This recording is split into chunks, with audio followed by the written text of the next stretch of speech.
হতো না, রাতে এসেছেন আজকে প্রেস কনফারেন্সে। আজকে একটু আগে আমাদের চিফ অ্যাডভাইজার একটা ইম্পর্টেন্ট একটা মিটিং করলেন। একটা মিটিংয়ে স্বরাষ্ট্র অ্যাডভাইজার ছিলেন, আমাদের ন্যাশনাল সিকিউরিটি অ্যাডভাইজার ছিলেন, Khodabux Chowdhury special assistant on home affairs উনি ছিলেন, যারা আইন শৃঙ্খলা বাহিনীর প্রধান আইজিপি বাহারুল আলম, কোস্টগার্ডের প্রধান ডিজি বিজিবি এবং আমাদের স্বরাষ্ট্র সেক্রেটারি সিনিয়র সেক্রেটারি নাসিমুল গুনি ছিলেন, আনসারের মহাপরিচালক ছিলেন।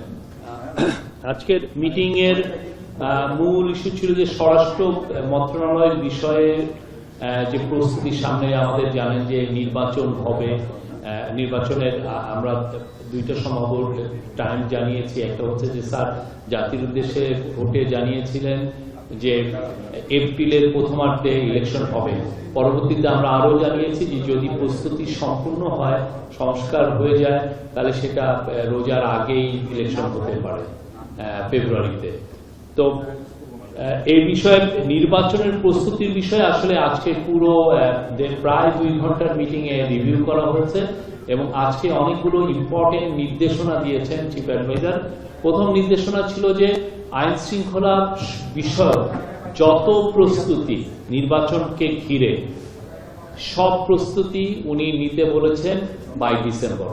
এই ডিসেম্বরের মধ্যে সমস্ত প্রস্তুতি শেষ করতে বলেছেন বাই ডিসেম্বর।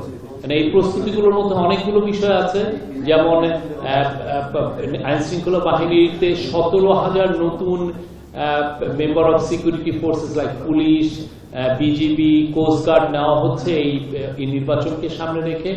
তাদের রিক্রুটমেন্ট এবং তাদের ট্রেনিংটা খুব ইম্পর্টেন্ট, যাতে এই সময়ের মধ্যে শেষ হয় সেই বিষয়ে উনি নির্দেশ দিয়েছেন। নির্বাচনকে সামনে রেখে আপনি জানেন অনেক পায়তারা হয় যে এটাকে আইন শৃঙ্খলা পরিস্থিতি যাতে ডিটোরিয়েট করে সেই বিষয়ে অনেক পায়তারা থাকে। তো উনি আজকে নির্দেশ দিয়েছেন যে আইন শৃঙ্খলা বাহিনী যাতে কঠোরভাবে আইন প্রয়োগ করে এই আগামী মাসগুলোতে নির্বাচনকে সামনে রেখে। আর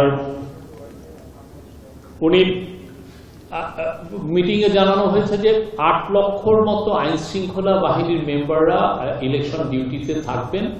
উনি নির্দেশ দিয়েছেন যে এই পুরো 8 লক্ষই যাতে এই ইলেকশনটা কিভাবে হবে আর শান্তিপূর্ণভাবে ইলেকশনটা যাতে হয় সেটার প্রশিক্ষণ তাদেরকে ইনশিওর করার কথা বলেছেন, যে তাদেরকে প্রশিক্ষণ করতে হবে এবং এই কাজটা করতে হবে ডিসেম্বরের মধ্যে। আর উনি নির্দেশ দিয়েছেন 18 থেকে 33। আপনি জানেন যে এবার অনেকে নতুন ভোট দিবেন। শেখ হাসিনার তিনটা ইলেকশনে, যেটা 2014, 2018 এবং 2024-এ আপনি জানেন আমাদের বিশাল আসলে ইলেকশনগুলো তো রিগড হয়েছিল। এই বিশাল আমাদের ইয়াং ছেলেমেয়েরা কেউ ভোট দিতে পারেননি। তো উনি নির্দেশ দিয়েছেন যে উনি মিটিংয়ে বলেছেন যে যাতে 18 থেকে 33 বছর বয়সীদের যাতে পৃথক একটা ভোটার তালিকা করা যায় সেটা একটু খতিয়ে দেখার জন্য বলেছেন এবং তাদের জন্য যাতে আলাদা ভোটিং বুথ রাখা হয় নির্বাচনী কেন্দ্রগুলোকে, সেটার জন্য উনি রেখেছেন। এটা অবশ্যই লজিস্টিক্যাল একটা বিষয়, সেটা যাতে তারা খতিয়ে দেখেন এটা কিভাবে ইনশিওর করা যায়। এটা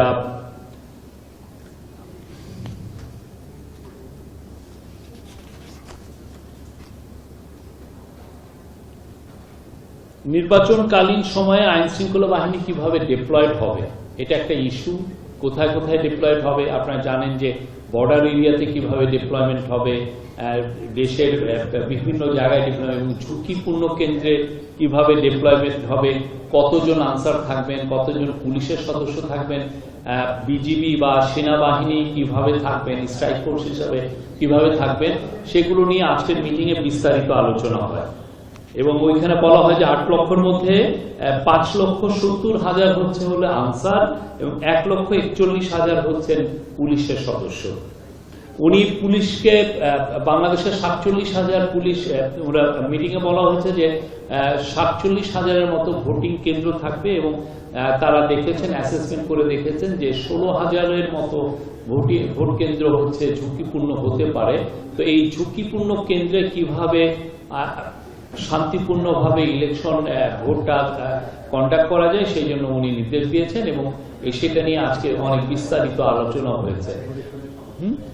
তার মধ্যে যেগুলো মেজার চিন্তা ভাবনা করা হচ্ছে নেওয়ার জন্য, এবং সেটা হচ্ছে যে পুলিশের বডি ক্যাম রাখার জন্য, এবং প্রত্যেকটা কেন্দ্র যাতে সিসিটিভির আওতায় আসে সেটা একটা নির্দেশনা দেওয়া হচ্ছে, এবং এই সিসিটিভি গুলো যাতে মনিটরিংটাও ঠিক মতো হয়। মানে আমি সিসিটিভি লাগালাম কিন্তু দেখা যাচ্ছে মনিটরিং হচ্ছে না, সে বিষয়ে প্রশিক্ষণ নিতে বলেছেন এবং খুব এটা নিয়ে কাজগুলো করতে বলেছেন।